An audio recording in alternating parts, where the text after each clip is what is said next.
Bom dia, Rafael Bizinha, estrategista Santander Private Bank, 4 de setembro. Depois daquelas altas fortíssimas, né, que vinham levando as bolsas americanas aí para renovar continuamente as máximas históricas, ontem foi um dia de realização de lucro, né? Então teve queda não desprezível dos principais índices, mas especialmente nos subcomponentes ali de tecnologia, né? Foram as empresas desse setor que acabaram ontem puxando mais o SP500 para baixo, e o Nasdaq, né, que é o índice já composto de companhias do segmento de tecnologia, caiu quase 5%. Né? Acontece que mesmo assim elas continuam bastante valorizadas, né? Então, assim, em algum momento seria natural e até saudável realmente algum tipo de correção de preço e uma pausa, né, para poder digerir esses ganhos tão significativos que aconteceram num espaço relativamente curto de tempo. Tá, assim, é interessante observar também que os setores mais diretamente afetados pelas condições correntes de PIB e que são também mais sensíveis ao confinamento, né, eles acabaram se mostrando mais resilientes ontem.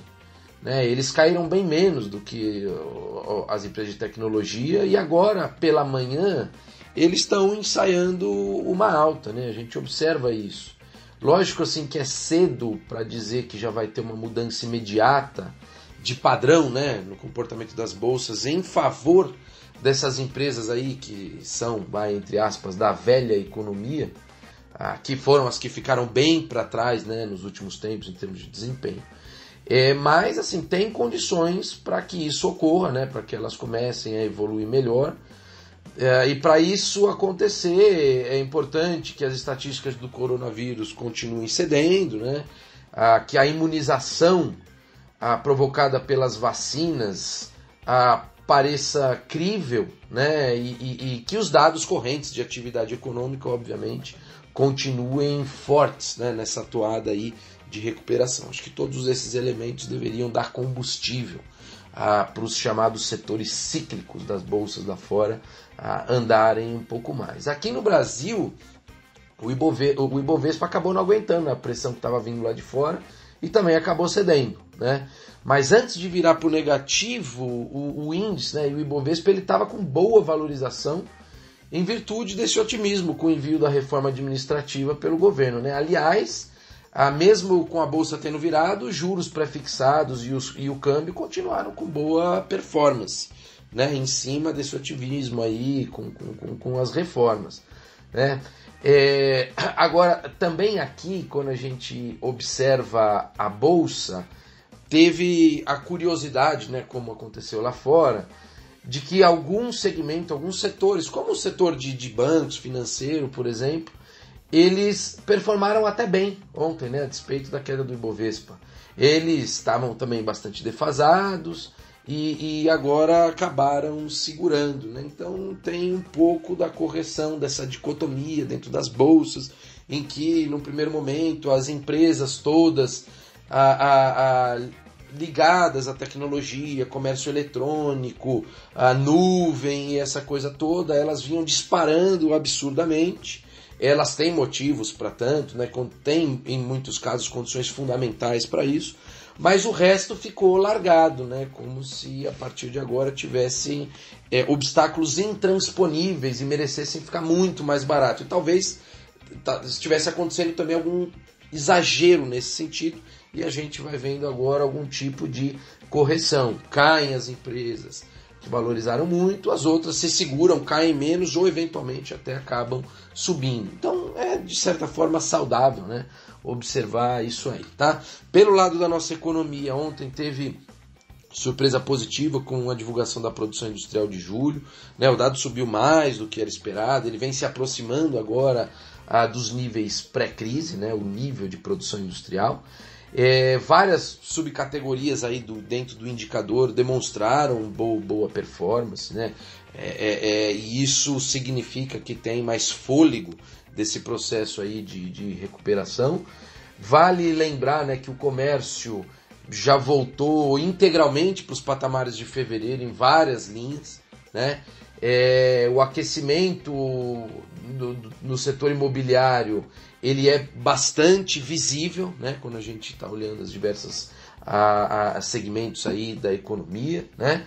E o que falta, obviamente, é o setor de serviços, né? Especialmente nos segmentos que dependem muito mais de interação pessoal, né? Esses aí estão mais atrasados, mas essa parcial normalização aí da circulação das pessoas vai beneficiar cada vez mais os serviços, né? E esse movimento vai ter uma dinâmica melhor na medida em que as estatísticas de Covid aqui no Brasil também estejam melhorando, e isso está acontecendo agora, então melhora a confiança das pessoas para saírem de casa, né? E é bom lembrar que teve um aumento de poupança das famílias, isso ficou explícito no dado do PIB aí do segundo trimestre, o que ajuda a preservar o consumo mesmo agora, né, diminuindo o auxílio emergencial, né? Então as pessoas que deixaram de ir antes no médico, teve despesas maiores com educação, outras atividades de entretenimento, que agora, com esse recurso que foi poupado, né, eles podem contribuir daqui para frente para a melhora da atividade. No campo político aqui, o envio da reforma administrativa foi um fato relevante. Depois de tantas promessas, finalmente o projeto chegou formalmente para os parlamentares.